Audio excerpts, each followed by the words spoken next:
Having a child with dyslexia can be kind of scary as a parent, I can imagine, especially navigating the FCPS waters and making sure your child is taken care of and looked after. Well, Jennifer Wheat is part of an organization called Decoding Dyslexia. They are in, you said, all 50 states, Jennifer?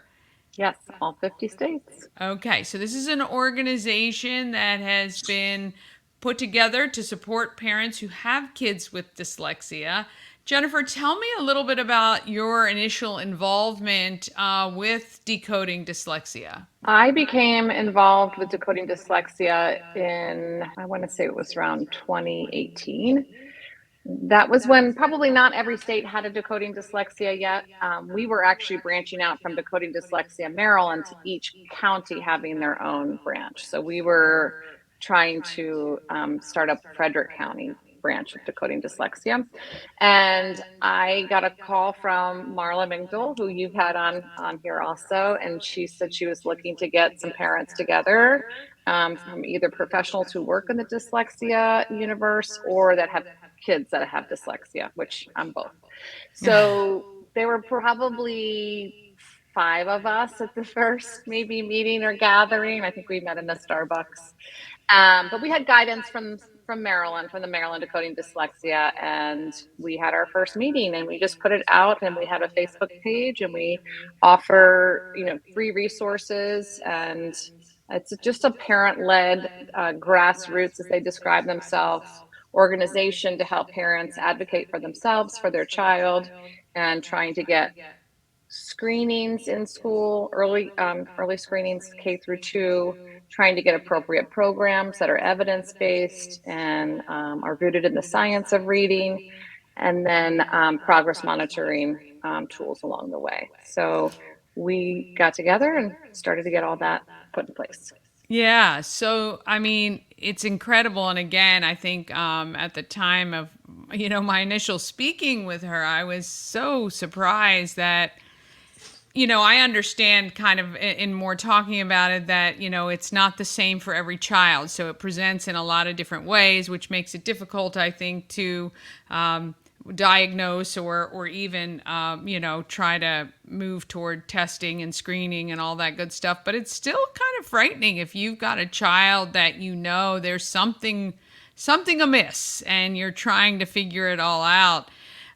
So I think it's also wonderful that you, as a parent of a child with dyslexia, your company, Links, right, is provides tutors to families to help kind of give the tools to the kids, I'm assuming, that they will need as well. Correct. Yeah. So when was your business established? So the business has evolved. The business I originally worked for or contracted with was Bauman Educational Services. So the program that Frederick County Public Schools adopted and trains their teachers in for teaching their kids with dyslexia is Bauman's Orton Gillingham Plus program. So I worked with Fran Bauman, who very sadly passed away in 2020, and her company was split off into two pieces. One part stayed Bauman Educational Services, training the Frederick County Public Schools teachers, and the other side was the tutoring company. And we do evaluations and placements of tutors and specific tutoring plans. So I shifted over to stay with that side of the company, and that's how it changed into Links. So I still work for both sides. I still work for the Bauman side and doing the instruction and the teaching, and I work for the Links side doing the initial intakes and the evaluations, tutoring plans, and placement with tutors.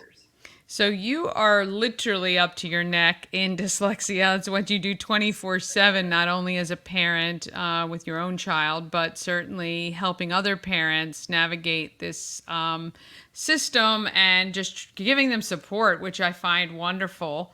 The Decoding Dyslexia group, you said, started with five.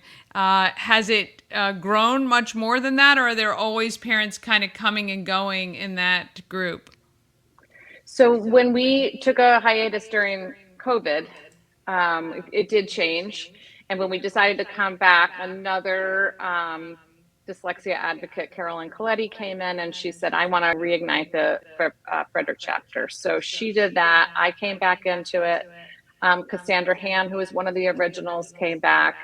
So there's always the three of us who are trying to organize the activities. But I would say, and we have wonderful professionals who are willing to donate their time and their services and their knowledge to the parents. And so every month, I would say we have anywhere from 10 to 20 parents show up. It does rotate based off of the topic. Some are more Yeah. interested in IEPs. Some are more interested, in how the legal side works, and getting advice from a lawyer. Some are interested in the discipline side. So Gotcha. it'll Yeah. change based off the So it's a topic. little like going to a convention with workshops. You kind of pick the ones that are impacting you at the moment or that you're thinking about. If you're a parent right now going into summer and your child has struggled with school but is not maybe not even in has an IEP or 504 or any of those, what is your advice to parents on like the top 3 things you should do this summer to figure out kind of where the issues lie? So every student has a summer slide. You probably heard of the summer slide. Students with language-based learning differences or learning differences often have more of a slide. So we're trying to prevent that slide. It's harder to have growth and close any gaps, but we are definitely hoping that there is we'll limit the summer slide. So tutoring over the summer is really important for kids who are struggling with foundational language skills, literacy skills, math skills. There are wonderful online programs, there are in-person programs, there are research-based apps that if you can't afford tutoring, you can buy the app and do programs that way. There are camps, there are specialized schools who do camps all summer, who also incorporate reading into that. So there's lots of different ways to have access to support. However, they are all on a pay-based system. I think trying to alleviate, like you say, the gap being too large where it's hard to recoup. At the beginning of the year, you're spending 4, 6 weeks trying to just kind of get yourself to where you were in June. Can be difficult for any child, much less one who's already kind of having some struggles. If a parent knows that their child is dyslexic right now and they don't feel they're getting the support that they need, how can they reach out to you either through Decoding Dyslexia or links? What would you recommend that they do? It really depends on the type of support they're looking for. But if they are looking for general support and advice, sometimes parents really benefit from having another parent who's been through it just sit by them in a meeting. We have parents who always volunteer to do that, which is wonderful, through Decoding Dyslexia. So that would be the easiest way, is the Facebook page for Decoding Dyslexia Frederick County, to get a hold of us that way. If they're looking for more specialized services, then they could contact Links, which is linkzedu.com, and they can access our services that way. So it really depends on the support they're looking for. I always want to refer them back to their school if they're concerned their child is not getting enough service over the summer. Then that goes back to the IEP and extended school year services. That's great advice. So far, what would you say has been, and I'll ask you this first as a parent and then as a business owner, but the moment in which you felt like you finally kind of had everything that your child needed, and I'm hoping that that actually happened, that you feel like at least your child is now seen and heard and being, taken care of to the best of the ability. Has that moment happened? In so many ways. So my son was older, right? So when I started the campaign to get the services, he was already in middle school. So I did all of the tutoring privately while he was in elementary school. So by the time the services were in place, he had either already been through the program or it was not being offered at the high school because they just didn't have enough people. They understandably started training elementary school teachers first, right? You want to start from where your largest need area is, which is those K 1 and 2s.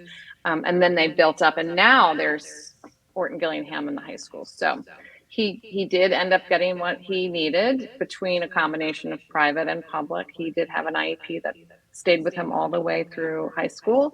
He did go to college, which if you had asked me back when he was in third grade if he would have been even considering college when he was college age, I would have said no. And he's thriving. He's doing great.